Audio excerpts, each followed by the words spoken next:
Welcome to the show my brother. Thanks sana. Feel like the home. Jisikie uko nyumbani kabisa. Hapa si nyumbani? Poa kabisa. Okay, bana unafanya comedian na comedian kama nilivyosema mara ya kwanza imeenda viral na comedian sasa hivi brother inafanya vizuri. Wote tunafahamu kuna watu wanapata mafanikio makubwa sana kwenye comedy. Kuna watu wanafanya vitu vikubwa sana kwenye hii comedy. Kitu gani hasa kilikuvutia ukaanza kufanya comedy? Mimi kitu kilichonivutia mpaka nikaingia kwenye comedy, kwanza naweza nikasema ni talent. Unajua talent hiyo ukaikimbia siku zote. Okay. Nikiwa shule na washikaji vile kupiga story nini ile wanacheka sana. Kuna mwanangu fulani hivi anaitwa Shatra Kijope. Akaniambia mwanangu, mbona kama kwa design fulani kama una talent hivi? Nikamwambia jamaa acha ujinga bana. Unajua comedy unaonekana kama mtu fulani hivi. Ila kuna shule fulani hivi tuendaga ya kike, niendaga nikaperform pale mbele. Kwa bahati mbaya nimeperform pale watu waliappreciate. Kile kipindi nilipataga pisi nyingi. Nikasema kumbe comedy inalipa. Ina maana wewe kilichokufanya uingie kwenye comedy ni pisi au? Na ni sifa tu nini afu hivyo watu wanaappreciate wanapokea. Nikasema kumbe naweza nikaingia nikafanya kitu bwana. Na pisi ndio ikawa ndo nani talent yako kubwa. Na pisi so talent hiyo hapo ni kama tu motisha ni nani kama tuseme vile motivation. Yaani ikakupa kwamba wewe unaweza fanya hicho. Unajua pale umetoka pale kuchekesha kila mtu ambaye kila mwanadada ambaye ananicheki, jamani Skalo umeua sana jamani, Skalo nimependa the way you so beautiful. Bwana wewe. Bwana sio poa. Kwa mara ya kwanza, yani kwa mtazamo wako na ukaamua kabisa kuingia kwenye comedian. Kitu gani, yani siku gani uligundua kabisa mimi nina kipaji hiki natakiwa nikikazie ili mambo yawezidi kuendelea? Siku ambayo niligundua na kipaji, kwanza kipaji changu sijagundua mimi. Kama nilivyosema wale amegundua mwanangu anaitwa Shatra Kijope. Alisema kila nilikuwa nikikaa hivi na washikaji hivi tukipiga story, mimi ni mtu wa comedy nyingi sana, watu lazima wacheke. Ndio akasema jamaa una kipaji cha kuchekesha. Kweli kuna siku moja hivi nimerudi, nimeweza form 6. Maana mimi form 6 nimemaliza mwaka jana tu. Sasa mimi ni mwanachuo niko first year. Okay. Nilikuwa nimekaa na mwanangu fulani anaitwa Usowizi. Tulikuwa tumepoa hivi, akanirekodi clip fulani hivi, watu walioicheki walicheka sana. Wakasema mwanangu unajua kivipi afu usifanye. Nikasema kumbe kama umeappreciate ngoja niingie mzigoni. Unajua watu wengi wanakuwa na talent kama hizo, wanakuwa wana vipaji vikubwa mno, lakini ile kwenye kuanza inakuwaga mtihani. Kitu gani kilikusukuma mpaka ukaamua bana liwalo na liwe, mimi naanza tutalokuwa na liwe? Kilichonisukuma kwanza naweza nikisema, unajua siku zote unapoanza kitu chochote mwanzoni kabisa watu wanakuwa na appreciate sana, support inakuwa ni kubwa sana, kila mtu ana appreciate nini, kwa ile motisha ya washikaji pembeni nini. Mimi mwenyewe pia unajua siku zote ukifanya kitu kwa mara kwanza ukasifiwa sana, kila mtu anapendaga sipate mwenyewe popa. Naweza nasema ukisifiwa uwezi ukaacha. Goli kaendelea vitu kama okay. Tunajua brother, kuchekesha watu sio kitu kidogo Yaani watu wakae wacheke ile wa enjoy. Yaani kitu gani kinakufanya unaipata comedy na unaiamini kwamba hii nikienda kuiperform inaweza ikaleta kitu kikubwa? Inakuwa ni mazingira labda nyumbani, au ukiwa unatembea zako barabarani, au ukiwa somewhere, yani unapata mawazo kwa haraka na unaamini kwamba hiki kitu kinaweza kikaenda viral na kikachekesha kinoma noma. Mimi unapozungumzia nikiwa tunatembea njiani au nikiwa napiga story na washikaji, sasa nikaga na washikaji kina Flex, kina Michael, kina Melton, unakuta tu tunapiga story hivi, unashangaa tu, yani katika zile story kuna kitu 5 na notes. Nasema hivi hichi kikundi kikitengenezea unyama 5 akiwezi kikaleta comedy. Kwa unakuta nikikipeleka kweli unakuta kimeenda viral, kimeondoka kama hivi. Na comedy yako unaitengeneza kwa namna ya kushoot clips ndio? Na unatupia mtandaoni afu vinaenda. Mimi napiga comedy aina yoyote, silent comedy napiga. Hizi silent za bila comedy ya bila kuongea, afu ukija tena kuna comedy za stage zile wanaita stand up comedy, afu pia na hizi za kushoot. Pia mimi ni mwigizaji. Na pia kuna project kibao nimeigiza zipo YouTube Skalo TZ. Okay. Kwa hiyo mwanangu unaweza ukawa Charlie Chaplin. Charlie Chaplin ndo mtu fulani, sio umejiwaje ndio? Charlie Chaplin ndo mtu wangu, yani ndo mtu ambaye nikimwonaga hivi na feel yani kama siku moja niwe kama yeye. Comedy gani kali ambayo uliwahi kuifanya ukasema yes hapa mimi nimefanya alafu ni kazi tu? Kuna comedy fulani ambayo niliachia ambayo ni comedy fulani ambayo ni yani ndo comedy yangu pendwa ambayo ni shaga. Kwanza mimi video yangu yote ile ni kali. Yani hata ukiingia kwenye account yangu TikTok Skalo TZ, kila video yangu mimi ni kali. Ila video ambayo ni shaga ipigaga nika appreciate japokuwa ikupata views wengi sana. Nilipata views kama 500. 500K. Ya, 500K hiyo cheki. Bana wewe. Ni video fulani hivi ambayo nilikuwa yani ulishangaenda kumsalimia hivi labda mamkubwa wako nini umeenda ugenini. Asile pale unakuta umekaa afu yeye yupo chumbani umekaa sebuleni fulani hivi afu ni mida fulani hivi kama ya kula hivi. Unaanza kumwambia mamkubwa ngoja basi mimi niende. Yaani ile pale nataka niende ili ukaribishwe. Sijui usiondoke au Asa namwambia anakwambiaje? Wewe subiria basi kidogo ule. Afu hapo ameshanyuka kwenye kiti afu unaondoka. Afu mama mkubwa mimi nenda takula nyumbani. Anakwambia wewe subiria ule asile pale yes ya kuoni. Unaanza kurudi sasa kwenye kiti chako ukae. Taratibu. Ile taratibu kama kurudi kukataa ile sio unajua. Yaani unakataa ila unataka. Unataka yani sitaki nataka. Yaani sitaki nataka. Asile pale umekaribia kwenye kiti umekaa ndio unasikia chumbani sauti inatoka. Haya basi msalimie mama.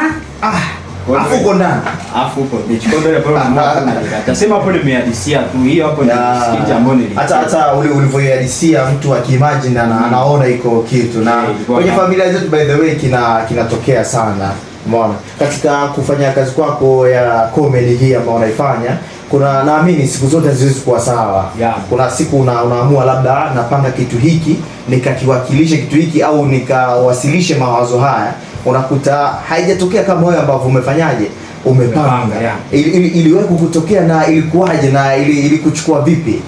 Hii hapa ya kupanga kitu unajua unapokuwa unaandaa idea ya comedy kwa sisi so comedian tu hata waigizaji tu hata msanii wa muziki pia nakuta sana. Kuna mtu anaweza weka picha fulani. Unajua msanii ni mtu anayetengeneza picha kichwani anaiwasilisha. Kwa kuna picha fulani hivi unaweza umewasilisha kichwani mika fulani hivi unapokuja kuitoa unakuta kimetoka kitu nonsensible. Yaani kimetoka nonsensible akunaga.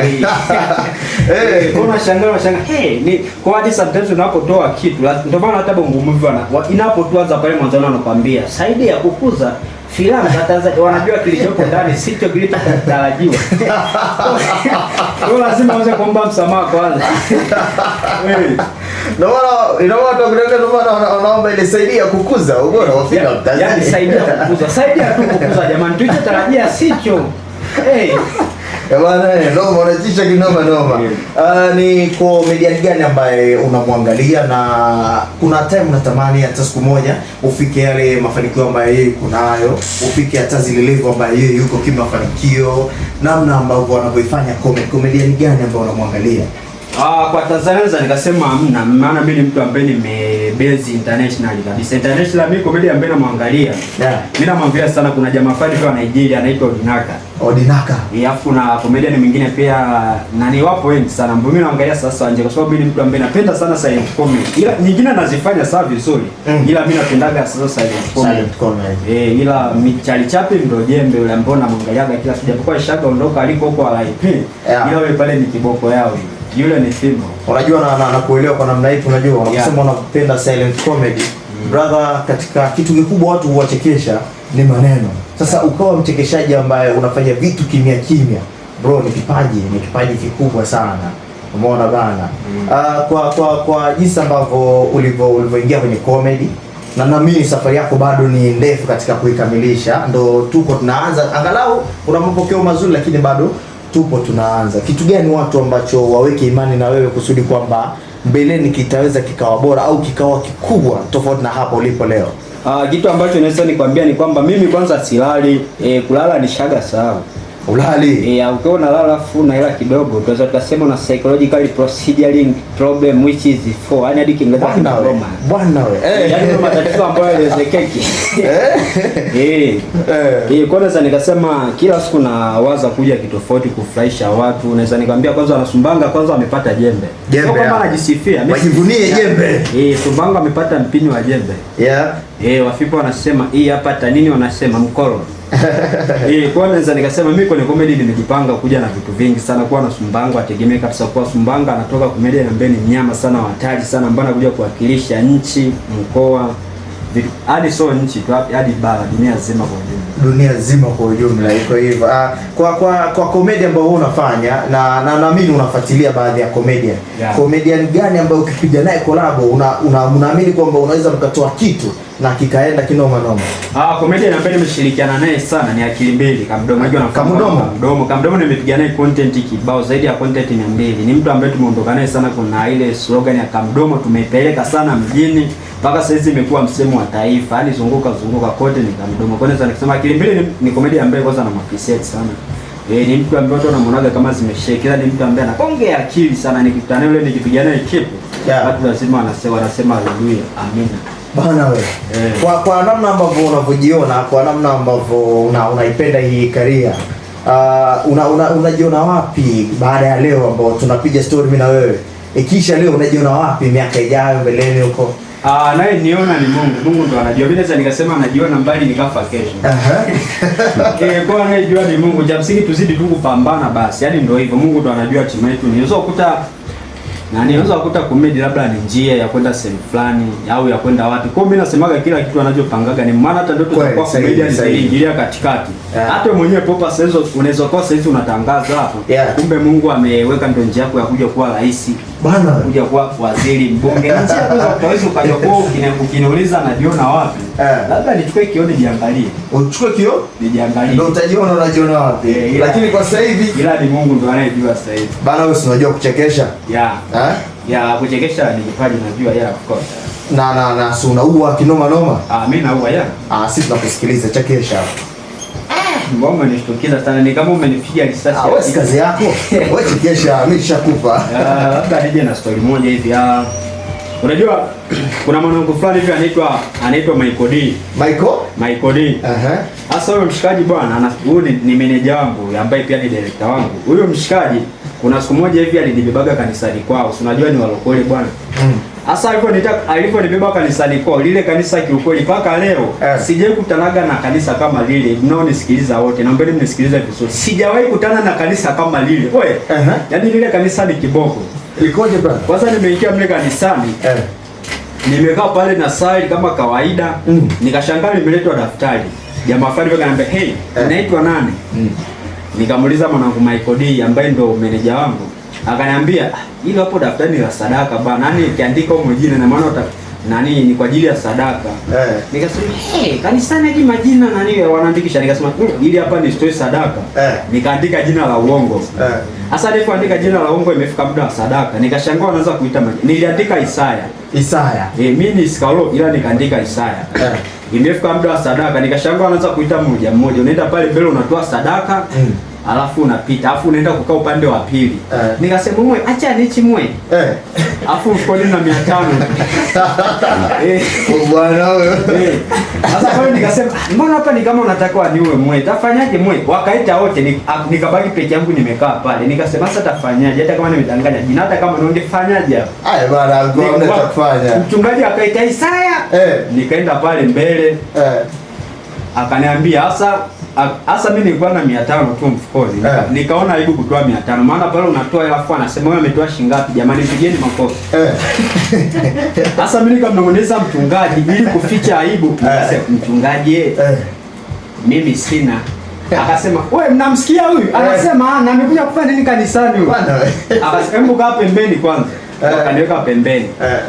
Akaja Michael D naye akaenda pale akatoa. Yeye alitoa 15,000 ambaye amenibeba. Kumbe amenibeba kanisani ya kunisanua. Kwamba akasema dada kijamaa kina roho mbaya Michael D. Kikatoa 15,000 kwa akiambia, "Wewe unatoa 15,000 kabisa mwanaume. Una miaka 20 unatoa kweli na 15,000." Wakamfokea akaomba msamaha. Nikasema sasa kama mimi na 500. Sasa utanifanyaje hawa mwe? Wakamaliza pale. Wamemaliza wote sasa kutoa sadaka pale. Nikabaki mjiba pembeni hapa nimepoa. Nikasema sasa hapa nitakuwa nisingezo. Unajua sio wanaume. Mwanaume lazima awe na mbinu za kiintelijensia. Kivita. Mbinu za kivita. Mimi nikasemaje? Nikamwambia mchungaji